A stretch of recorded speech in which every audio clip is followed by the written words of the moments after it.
Hello, hello, hello, and welcome to Small Screen Stories. This is the show where I go over all the news in the world of entertainment and pop culture. All these stories that I'm going to be talking about come directly from Small Screen, which you can find at small-screen.co.uk.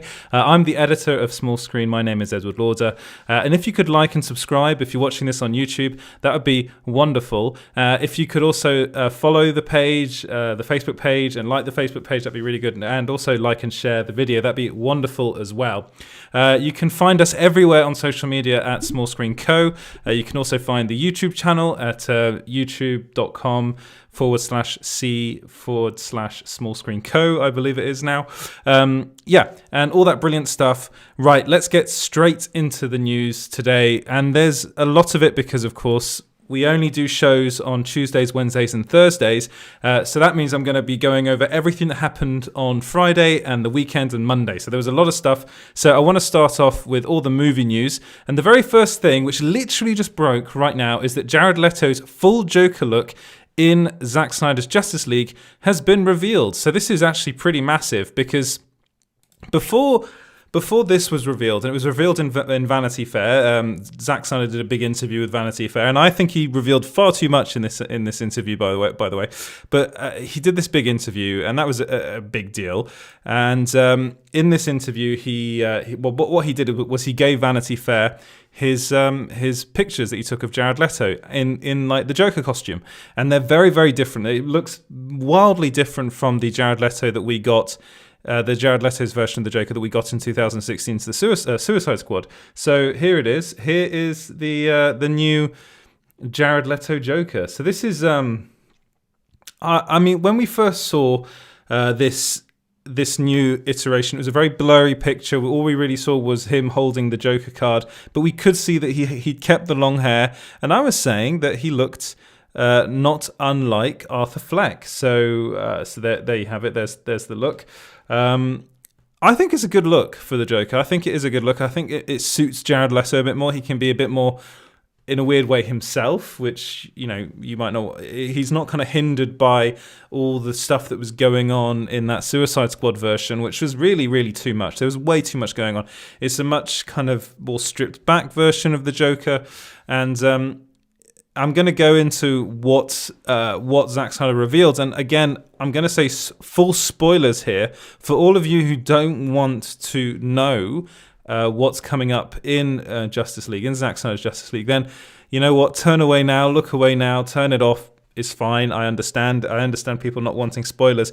But this comes straight from the horse's mouth. This comes straight from Zack Snyder himself. So he actually revealed that the Joker was going to be part of the Nightmare sequence. So this will also explain why Batman had a Joker card on his gun in the Nightmare sequence in Batman vs Superman. Snyder also revealed that the Joker would be Batman's guide into the dark world of what could happen on to Earth if the League fails to stop the Nightmare from coming true. So this is what Zack Snyder actually said. He said the cool thing about the scene is that it's Joker talking directly to Batman about Batman. It's Joker analyzing Batman about who he is and what he is. That's the thing, and that's the thing I also felt like fans deserved from the DC universe. That's to say that the Jared Leto Joker and Ben Affleck Batman, they never really got together. It seems uncool to me that we would make it all the way through this incarnation of Batman and Joker without seeing them come together. And he's right. He has a point. And it came to him. It was a kind of a spur of the moment thing, I believe, which he reveals in the article, in the interview as well. So it's something that I'm really fascinated to see. I know spoilers over now. It's kind of more speculation time. I think Jared Leto is a really good actor, and his Joker wasn't really his fault. Like what happened in Suicide Squad wasn't really down to him. It was more down to the studio interference and stuff like that, which is a shame as well, because we potentially could have seen a really, really good version of the Joker in that movie if they had let David Ayer do what he wanted to do, which they of course didn't. But So what does this mean? Well, this means that we're going to get a very different Joker, I think, from the one we got in Justice League. In Suicide Squad. Jared Leto also revealed that he really loved working with Zack Snyder on this. So they only shot for a couple of days together. It seems as though this scene won't be very long. I think Zack Snyder said he'd only really shot 2 minutes extra that he hadn't shot before. So it means that this scene in particular could possibly only be 2 minutes or even less, which isn't very long. It's well, we're not very far away from it now. It's coming out, I think, March 18th, which is really not far away. I still don't know how it's going to come out here in Europe. I still don't know, but in the US, you've got it on HBO Max, which is great for you guys, not for us over here in Europe. So it's interesting. Of course, there was that clip that Zack Snyder revealed for the Justice League, which it's a clip that we've seen quite a few times actually. It was Victor Stone scoring a touchdown. Of course, he put that out there for the Super Bowl, and he also revealed a new date for the trailer, for the next trailer, which is Valentine's Day, so 14th of February. So look forward to that. Right, moving on. Well, actually, let me know what you guys think about that in the comments below. About all this new Joker news. Let me know in the comments. Shazam's director David F. Sandberg has actually addressed the rumors that Henry Cavill is going to be playing Superman in Shazam 2 or Shazam Fury of the Gods. So this was, I'd seen this go around a lot, so I can't, off the top of my head, I cannot remember who was the first, which was the first media outlet to break the story that apparently Henry Cavill's going to be cameoing as Superman in Shazam 2. But David F. Sandberg basically, he didn't really, I wouldn't say that he shot those rumors down, but what he said is, not going to comment on casting rumors for several reasons. One being you can't be sure about anything until it's happened. Halfway through shooting Shazam, the plan was still to have Cavill be in it. Scoopers could have scooped that and been right at the time, but wrong in the end. Though I can confirm with a 90% certainty that Shazam will appear in Shazam 2. So if you're a fan of that character, you might enjoy Shazam 2. So he's not debunking it. I've seen lots of people saying that he debunked the rumors. No, he didn't. He basically said that these things can change, that things can be happening now, that, for instance, Henry Cavill was going to be cameoing as Superman in the original Shazam movie. And if you remember back to that movie, it does end with Superman coming into shot, but only the bottom half of Superman, which was quite amusing, actually, the way they did it in the end. So I think that he might still be in the movie. I think Henry Cavill, as it stands, will be playing Superman in Shazam 2, but I think David F. Sandberg just doesn't want people to get their hopes up because it could just not happen, because this stuff does happen. Right, moving on to what I think, personally for me, is the biggest news of the week, and that's that the Illuminati revealed that Keanu Reeves was offered the role of Kraven the Hunter for a solo movie by Sony Pictures. So this broke, and I was like, "Oh, this is interesting." But then I got to thinking, well, because of course there have been rumors about Keanu Reeves being cast in Marvel movies for years. Kevin Feige himself revealed that he has had several meetings with Keanu Reeves, and they've been trying to find that right character in the MCU for him to play. They just haven't been able to find it yet. A lot of people saying that Ghost Rider would be the perfect role for him, and I think I agree with that. I think he would be a brilliant Johnny Blaze. And would he be a brilliant Kraven the Hunter? Well, I'm going to say no. I love Keanu Reeves. I think he's fantastic. But one of the things you have to realize about Kraven the Hunter is that he basically represents almost everything that Keanu Reeves can't do. So Keanu Reeves isn't like a ridiculously buff guy, and that's one of the reasons why we like him. He chooses roles that are different from that. You know, John Wick is very different from that. John Wick is an action hero, but not one of those kind of ridiculously buff guys. He's just very talented and very trained and like the best at what he does, which is kill people basically. But he's, and then Keanu Reeves really goes into that and kind of learns how to use the weapons and how to do all of that perfectly. And that's brilliant. That's the best side. Some of the best stuff that Keanu Reeves has ever done has been more in that vein, like with The Matrix as well, and learning how to do martial arts and stuff like that.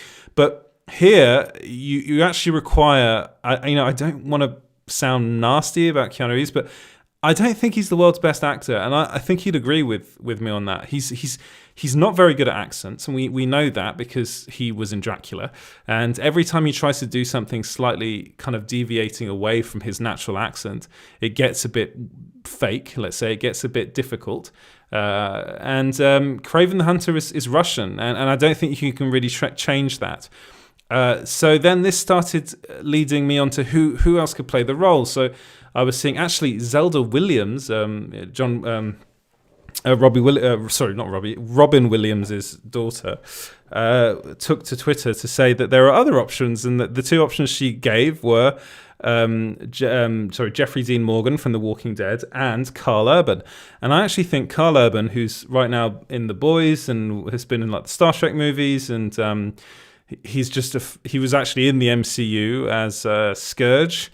That name came back to me quite quickly, and I think he's brilliant. I think Karl Urban is a wonderful actor, and that's the difference. I'm not saying that Keanu Reeves is a bad actor. I'm just saying that he's someone that knows his limits, and I do wonder whether Kraven the Hunter would be beyond that, unless they really kind of retrofit the role for him, and I don't think that's something they'd want to do. So, well, what does that mean? Well, I think Karl Urban is perfect, and there are people on Twitter that agree with me. And Karl Urban, not only does he look the role that he would be, we also know he's very good at accents because he's a Kiwi, he's a New Zealander, and he's fooled everybody in The Boys. Even though I personally think his Cockney accent is pretty bad in The Boys, but he's done accents in the past. He does an American accent in basically everything he's in, and I just think he's got the acting chops to play the role. He's got the look down to a T. He looks so much like Kraven the Hunter. He would be perfect. And he'd also probably embody that more kind of buff. And I don't think it should be all about that. I really don't. But I do think if you're casting that character, I think Kraven the Hunter, I think Karl Urban would suit Kraven the Hunter, at least the character from the comic books, more than someone like Keanu Reeves. But let me know what you guys think about that. It's something that I've been saying for quite a while now. I think Karl Urban would be a brilliant Kraven the Hunter. Although it seems as though Sony are going for someone a bit different in Keanu Reeves, which is fine. That's that they are allowed to do that. It's they own the rights to the character, but I think it might be a bit of a mistake. But let me know what you guys think about that in the comments below. Right, moving on to the news that Chris Evans is reportedly returning as the Human Torch in Doctor Strange 2. So I just want to check where this comes from, because this is something that, there's so much stuff that's been happening in the MCU over the last couple of months that I think now anything's possible. If you've watched WandaVision, the last episode of WandaVision, then you'll know what I mean. I don't want to spoil that for you guys, those of you who haven't seen it yet. Although if you haven't seen that yet, what are you playing at? No, this comes from Giant Freaking Robots. So they tend to be pretty good actually with their scoops. So they're claiming that the multiverse is going to, of course, be a factor in this. So it won't be the MCU's version of the Human Torch. It will be the version that he played in those awful Fantastic Four movies. And I think that makes sense. And of course, there was the news that Chris Evans has signed on to appear in future Marvel movies, not necessarily as Captain America. That's the interesting thing about that. It was actually revealed that it wasn't to come back specifically as Captain America. So it could be for this Doctor Strange 2, Doctor Strange in the Multiverse of Madness. Of course, there's going to be a lot of multiverse stuff. We already broke the news that Deadpool was going to be in Doctor Strange 2, that Tobey Maguire potentially is going to be also in Doctor Strange 2. So there's a lot of stuff that's happening, especially with the multiverse being in play. And it looks like they're really going to be playing on that. And of course, as I said, WandaVision has kind of already opened up those doors. So it's going to be interesting to see what happens in the future. But let me know what you guys think about Chris Evans potentially getting to play the Human Torch again. Let me know your thoughts in the comments below. Right, so Tom Holland has been talking about Spider-Man 3, and this is something that I'm actually quite interested about, because Tom Holland, you probably know, he's a bit of a blabbermouth, and he's someone that has let things slip in the past, which he probably shouldn't have done.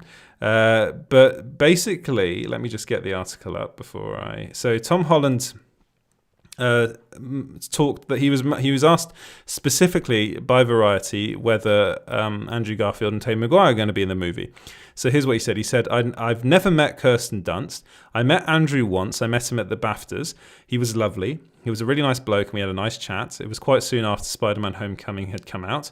He was really positive and nice. I've bumped into Toby a few times at different parties in LA. He was really nice. They seem to be lovely, really nice people. I hope they enjoy our movies. I hope they enjoy Spider-Man. Our Spider-Man. If they are, they haven't told me yet, that's something that Marvel would do. So that's what the tennis ball was. So it's specifically the last bits of that quote that I'm interested in. So he said, they haven't told me yet. That's something Marvel would do. And then he says, oh, so that's who that tennis ball was. He's lying. He's lying. And this is quite interesting because, as I said before, Tom Holland's someone that has that has let things slip in the past. Incidentally, he did actually say in that same interview that Spider-Man 3 is the most ambitious standalone superhero movie ever made. And that makes me think that, he's basically confirming that the two of them are going to be in the movie because we know Tom Holland's been fed these lines. We know that he in the past he's let things slip. And we know that Marvel would train him and basically say, if this question ever comes up, this is what you say. You say, they haven't told me yet. That's something Marvel would do. Basically kind of not denying it, but also not saying it's happening. But actually he's saying it's happening. I mean, if you follow my gist, if you follow my logic, it does make sense in my head that he's been fed these lines because they're scared that he's going to let something slip. And as any good actor would do, he's regurgitated those lines. And this means that it's happening. This means, to me, at least it means that Tobey Maguire and Andrew Garfield are going to be in Spider-Man 3. But let me know what you guys think about that in the comments. And is this something that you're excited about? Are you excited to see Tobey Maguire and Andrew Garfield in the upcoming Spider-Man 3 movie? Let me know your thoughts. Also, let me know what you think the film will be called. Because I'm pretty sure it's going to be called either Home Run or what was the other one? Home Run was the one that I've seen a lot of people. Homeward Bound, I think would be quite funny, but no. Because it was got, Homecoming, Far From Home. I think Home Run makes sense. But let me know what you guys think about come up with some interesting Spider-Man 3 titles. Right, moving on. And moving on to the news that Vin Diesel is rumored to be Marvel's top choice for Black Bolt in an Inhumans reboot. So this comes from Mikey Sutton over at Geekosity, and I've mentioned him quite a few times on this show, and he's someone that does tend to get these scoops right. I like this bit of news, but I'm not so sure about it. The reason I like it is because I love the idea of having Vin Diesel come in and play a character that doesn't speak. So the whole thing is that Vin Diesel plays Groot, he's the voice of Groot, and we don't see him, we hear him, but also not really. Black Bolt is a character in Inhumans. If you've watched that awful Marvel TV show, it's terrible. You all know that his big power is he can basically kill anyone and blow anything up by talking. And Black Bolt in that, I can't remember the actor that played him, but he's an interesting character. But again, he's a bit... Anyway, in my head, I think it would be amusing to have Vin Diesel be seen in a movie but not heard, and not seen in another movie but heard, if that makes any sense. I think that would be funny. I think it would be an in-joke, and I think MCU fans would appreciate it. But the thing is, are they going to be doing an Inhumans reboot? I don't think they will, because the TV show was really that terrible that I think... I also wonder whether Kevin Feige has any interest at all in the Inhumans. So actually, interestingly enough, it was the only project that Marvel Studios had announced they didn't do. Because the whole thing then, I can go into details on what happened. Basically, Jeff Loeb was the head of Marvel Television, so he was the one that was in charge of all the TV shows before these new Disney Plus TV shows. And so he was the one that made the Netflix Marvel shows, and then he made Inhumans. Inhumans was really his baby, was the thing that he really wanted to make. And he would have actually made the movie as well. But basically what happened is now Marvel Television is now defunct, so no longer exists. Jeff Loeb no longer works for Marvel, so Kevin Feige's had his way and has got rid of someone that he didn't really like anyway and didn't really get on with, professionally, let's say. Right. But Vin Diesel playing Black Bolt, I'd say yeah, let's see it, but I don't think it's going to happen. Let me know what you think in the comments below. Right, moving on to some kind of some news that I'm not too sure about, and that's that Disney is rumored to be looking to purchase MGM Studios. So this comes from Daniel Rickman, and Daniel Rickman is someone that I would say kind of take with a pinch of salt, because he tends to kind of throw a lot of stuff out there and he basically sees what sticks. And his whole scoop thing is behind a paywall on Patreon, so the only way you can get to actually read his scoops is to pay for them. We don't pay for them. I get them from We Got This Covered, so maybe they pay for them. I don't know. Maybe they don't. Maybe they get them from someone else. But he's apparently claiming that Disney wants to buy MGM Studios. So the main reason why they'd want to buy MGM Studios, what would that be? Well, that would be twofold. Firstly, they've got over 4,000 titles, movies that would be very good for them to bring to their streaming service, so Disney Plus.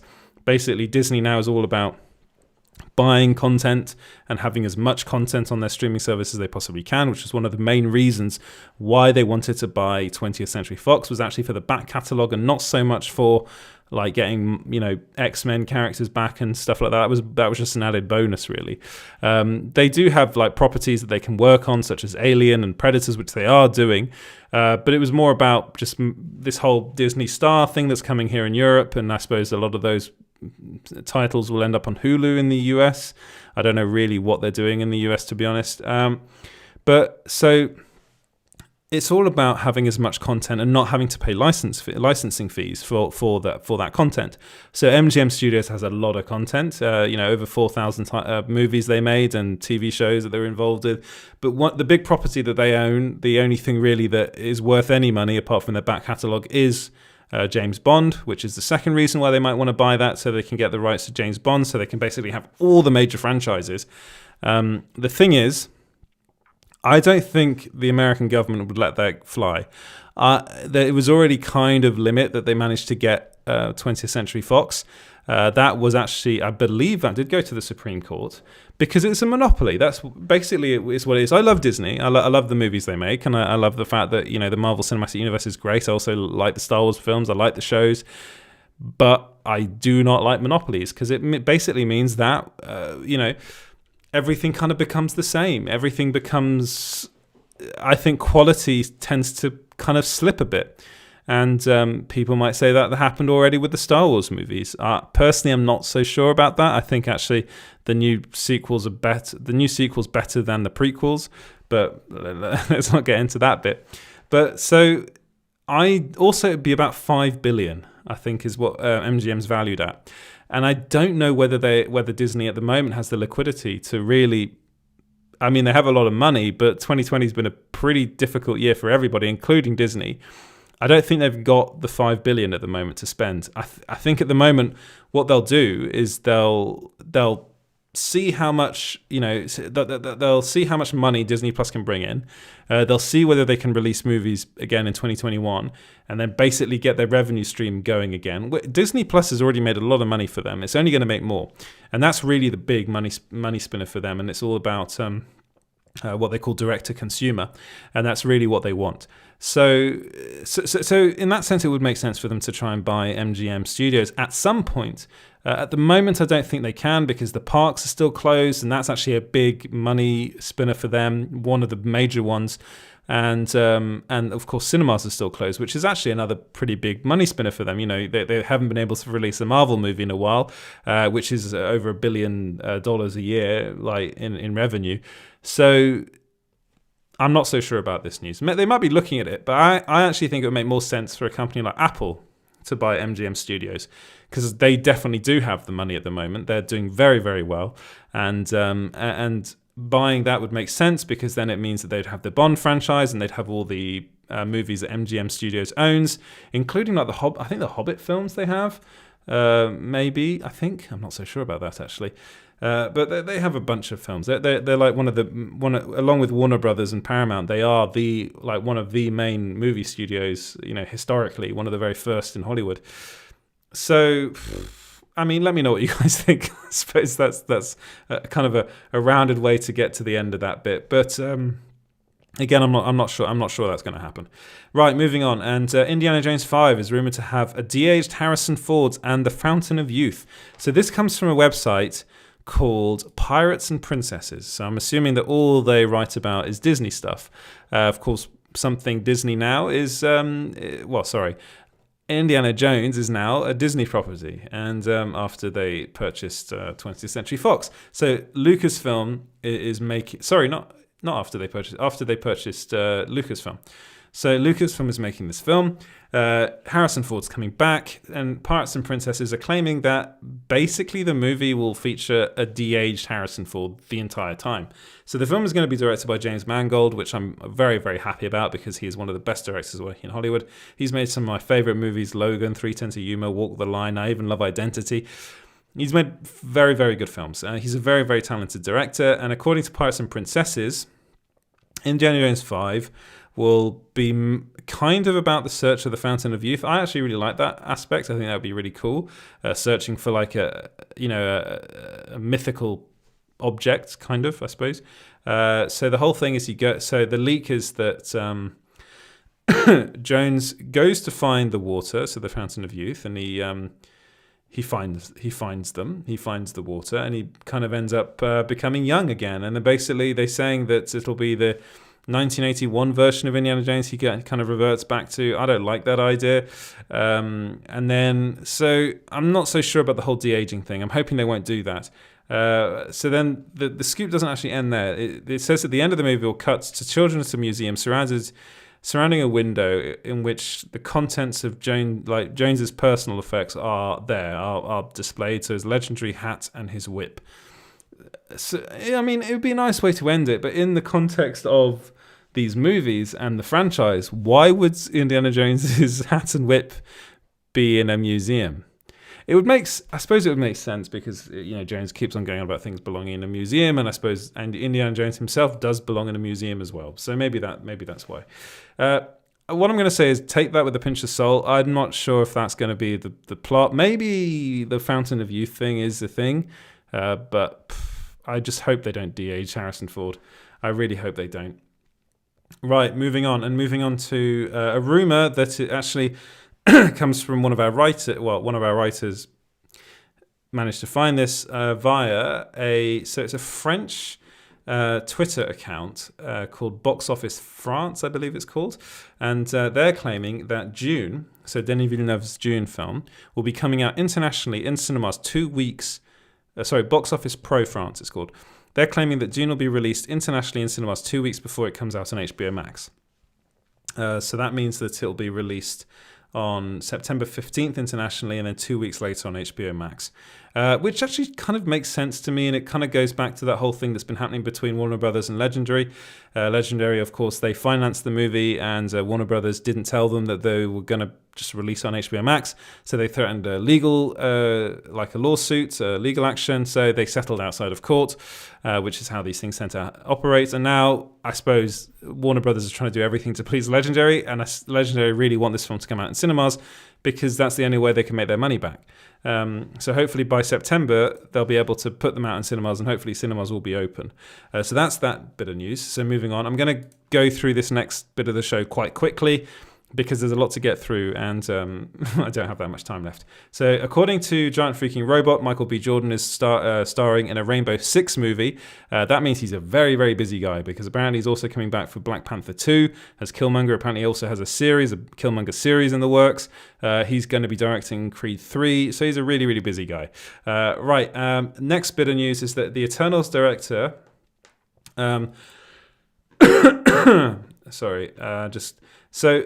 They've been there's this whole thing at the moment with the rebooted kind of monster movies that are being made, and one of those films, of course, was The Invisible Man, which was done by Blumhouse, I believe. So these are sorry, I just need to find the actual story.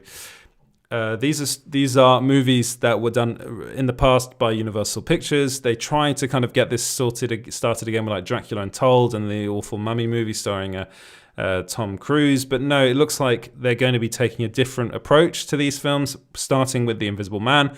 We're now hearing news that Chloe Zhao, who's actually currently working on The Eternals, is going to be directing a Dracula movie. So she's actually been nominated for Nomadland, which is her kind of well, it's not really an independent film, but it's kind of a smaller budget film than Eternals, and that's got all sorts of nominations and a lot of buzz around it. And now it's being said that she's going to be directing a Dracula film. So this Dracula film isn't going to be like the ones we've seen in the past. It's being described as original, futuristic, and a sci-fi western. So it's really going to be in the same vein as The Invisible Man. They're going to kind of take the idea of this monster kind of story, so Dracula story, and they're going to kind of flip it and give it a different twist, which I really like. I like what they're doing with these. But let me know what you think about that in the comments. Right, moving on to, so now it's on to our exclusive, finally. And that's that Kevin Feige wants Michael Colter back as Luke Cage in the MCU. So this came to me a couple of weeks ago, and I was kind of pressing for more information from this source. And they were able to actually give me a lot of, basically a lot of documentation and explanations of backing up what they're saying, and I was actually able to also make sure they were who they said they were, because they said they were very close. They're reportedly very close to Marvel Studios, and I just wanted to make sure that they were working for the company they said they were working for. Right, now that bit's out of the way, they're claiming that Kevin Feige wants Mike Colter back as Luke Cage, and that he might feature in a Moon Knight series. Or in the Moon Knight series. So this was interesting because there have been rumors that Luke Cage is actually going to feature in Moon Knight. So there are rumors that Luke Cage and Moon Knight will fight. Actually, that comes from Geekosity. And so when I heard that bit of news, I then went back to the source and said, "Can you confirm this is true?" And they were like, "Yes." So here's what they said. They said, I'll just put it up on the screen for you guys. So they said, "I can't say exactly how it's going to happen, but Luke Cage is going to make an MCU appearance, and Feige wants Colter to come back to play him." So I then went back to them and said, "Well, did you read what Mike Colter said in an interview back in December with ComingSoon.net?" So this is what Mike Colter said. He said, "I got to say, I rarely think about it in the sense of what could or will be. I know fans are eager to see something with the character. I know I established him, and it was an honor to do that, but I don't know what the future holds. I'm just in my mode of doing evil right now in a few films on hiatus. If something happens, I'd love to have the conversation with them, but for now, I'm not holding my breath. I'm happy either way. It was a good run." So he said that. And that was back in December, remember? And then the source came back to me and said, they said that it's true that Colter hadn't been contacted for the role back in December. However, as they start work on the Moon Knight series, it's become pretty obvious that Luke Cage needs to be involved in the series, and Feige is a fan of Colter's performance in the Marvel Netflix shows. So, this isn't basically... What I'm trying to get at here is that this is actually confirming that Mike Colter has been cast. It's just that Kevin Feige wants him, which makes sense to me. It makes sense because Mike Colter is a really good Luke Cage. There've also been the reports that the likes of Charlie Cox, John Bernthal, and Kristen Ritter are all coming back to play the characters they played in the Marvel Netflix shows. The thing is, these characters, they will be basically rebooted versions of the characters they played in those shows, in the sense that they're just not going to mention those shows. So they'll still be playing them the same way. So I've seen a lot of people complaining about that, but I wouldn't worry so much about that. I think they're just going to basically act as though those shows never happened. The same thing will be done with Mike Colter, with his Luke Cage. He'll just be basically introduced into the MCU in the Moon Knight series, which of course stars Oscar Isaac. Of course, the other actor involved in that is Ethan Hawke, who's going to be playing the villain. So it sounds as though it's going to be Oscar Isaac, Ethan Hawke, and Mike Colter, possibly in more of a cameo appearance than an actual main part in the show. But let me know what you guys think about that. Is that something you'd like to see? Let me know in the comments below. Right, moving on to what's the next bit of news? The Falcon and the Winter Soldier's trailer. So if you haven't seen that trailer, do go and watch that now. That was revealed, it was kind of a Super Bowl thing. It's a really, really good trailer. And in that trailer, there was a tease, apparently, for kind of a Wolverine tease, according to Mikey Sutton over at Geekosity. He's claiming that the island that was kind of name-dropped in the trailer, so I just want to make sure I get the name of the islands right. The island is called Madripoor, which is a made-up southern Asian island in Marvel Comics, which is basically the Marvel Comics' version of Singapore. Well, why is this important? Well, it's because it has a lot to do with Wolverine in the comics. So in the 1985 run of the New Mutants, number 35, Wolverine ended up making this island into his new home and even wore a disguise whilst on the island so that no one would recognize him. What was that disguise? Well, it was an eye patch, and he called himself Patch. So there's that aspect of it. It's not saying that Wolverine's going to be back. It's just that that was in there, and it's kind of an interesting nod to the New Mutants run and the Wolverine character. But let me know what you thought of the Falcon and the Winter Soldier trailer in the comments below. So there are now also rumours that both Ian McKellen and Michael Fassbender were reportedly approached to cameo in WandaVision. So this is after it was Elizabeth Olsen was talking about how there's going to be a Luke Skywalker-esque cameo. We've already had one cameo that was very interesting in WandaVision. But a lot of people seem to think that Magneto is going to be involved in some shape or form. And of course, the actors that played Magneto were Ian McKellen and Michael Fassbender. Now that we know that they're bringing over characters from the Fox movies, from the X-Men movies, it's very probable that they could bring either of those actors over. The thing is what Paul Bettany said about that particular cameo, saying that he worked with an actor that he's always wanted to work with before. So it's been brought to my attention. I did say that means that Ian McKellen will be in it, but it's been brought to my attention that actually Paul Bettany has worked with Ian McKellen already. So what does that mean? Well, it could mean Michael Fassbender. He could be a big fan of Michael Fassbender. He could be a big fan of Sir Patrick Stewart. Very probable. With him being British, that makes a lot of sense. Michael Fassbender is a brilliant actor as well. But now, after having thought about it for a while, a name keeps on coming back in my head, that if you think of a Luke Skywalker-esque cameo in a Marvel Cinematic Universe film or property, who would that be? Well, there's one name that keeps on coming into my head and I can't get rid of it now. Now I think it's bound to happen and I think it's nailed on. I don't know why it would happen, but it would be incredibly cool, and I know a lot of people would lose their minds. It would break the internet, and that's that if Hugh Jackman were to appear as Wolverine, I think that would break the internet. I really do, and that would be a Luke Skywalker-esque cameo. Period.